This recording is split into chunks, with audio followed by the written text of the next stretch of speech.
So let's talk about client profitability. Really, really, really important, right? Okay. So let's look at this. So let's talk about client analysis. So I need to be able to analyze all of my clients, and I need to be able to. So here I am. I'm this agency. We talked about the same agency yesterday. I'm $5.3 million.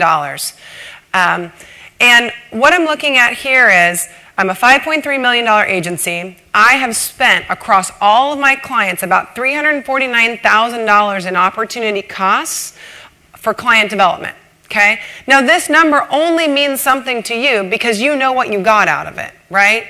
So this is fine if it netted me a whole bunch of new business, but if I spent $349,000 of billable people's labor strategy, maybe spec work, all of that stuff, and I didn't get anything out of it, now I have a problem, right?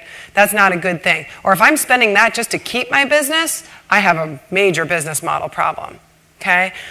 I have, in this case, a $102 average billable rate, not too bad, and my effective hourly rate is actually $158. Wow, it's not bad. But what you'll see is there's a lot of light blue, and there's some red stuff in there that's looking pretty bad.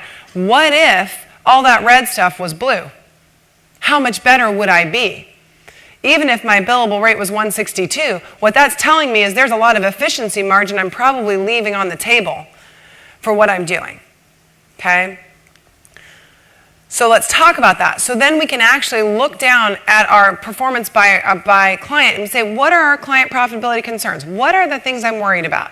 Well, client concentration is one of them, right? We don't want it to be too big. I know there's people out there, they have these behemoth accounts, but it's a risk, right? Because at the end of the day, if I lose that business, I don't want to have to fire 80% of my company, right? So I need to be looking at that. And I want to be looking at if that client concentration, well, if it's a really profitable account and that client concentration is big, well, okay, that's okay. It's still risky, but that's better than really big and really bad profitability. So you really need to be looking at that concentration. The realization gap, what else drives profitability down? Billable hours you didn't bill back to them. That drives down profitability.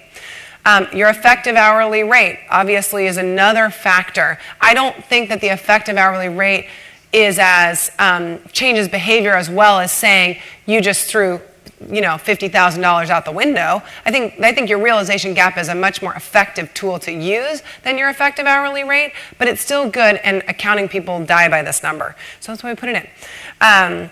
Non-billable client admin time, client development time.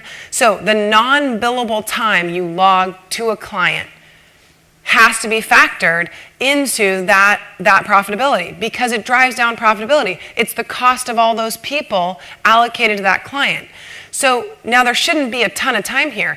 This should be you literally growing the business, right? It should be the opportunities, new opportunities, landing new opportunities, and it shouldn't be a ton of unreimbursable expenses that you've decided to put into that account. Now it could be, but you don't want it to be.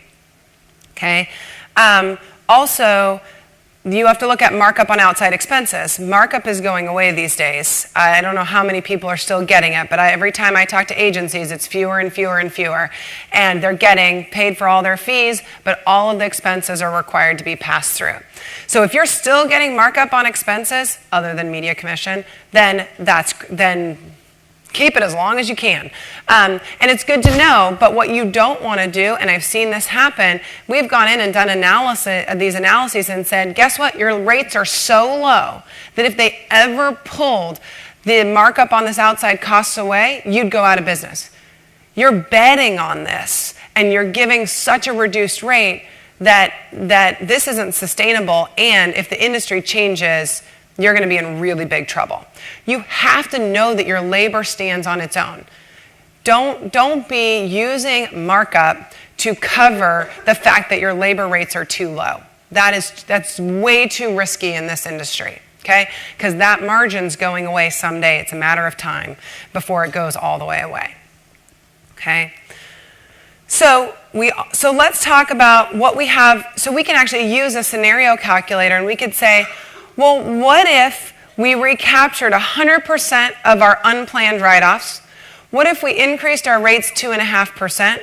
And what if we recaptured 50% of those client development or those opportunity projects? Meaning we actually estimated for the strategy in the projects and transferred those hours over and actually recognized that revenue. What if we did that? Well, we would make another $886,000 of profitability in that situation. Wouldn't that be wonderful? That'd be great, right? So we want to be able to play with this stuff. You want to be able to factor all of this stuff and tell people what to do, give people direction. So let's look at one account. So if I've got one account here, so I just want to focus on one good big account. So it's a 20% concentration of my business, and it gives me $295,000 in profit. This is great. This is a good thing. I have a $224 effective hourly rate. Again, that's great. That's a lot of value add that I'm getting on this client. So a lot of efficiency margin, most likely. And I've only spent $1,000 in client development costs.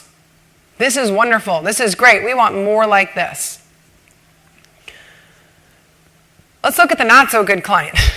So luckily, they're 6% of my business, so they're not huge, but they're big enough to make a big dent. But it's a $120,000 loss. So think of this.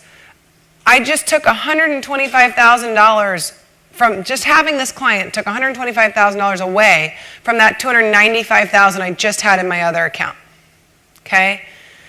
And I have $132,000 or $132 effective hourly rate.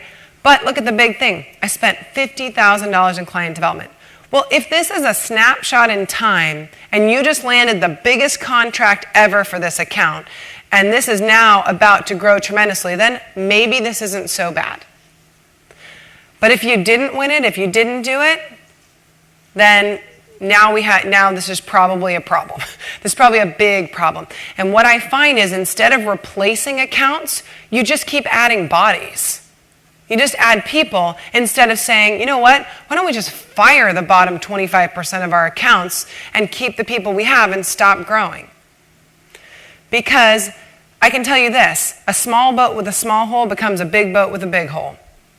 You have to plug the hole before you grow. And if you keep growing, all of these agencies, they grow, and that net profit, the net profit gets bigger, but the percentage gets smaller and smaller and smaller. That percentage should not get smaller as you get bigger, right? You should stay at least as good as it is, if not better. But that's not what I see happening. And it's because people are not addressing a lot of these issues.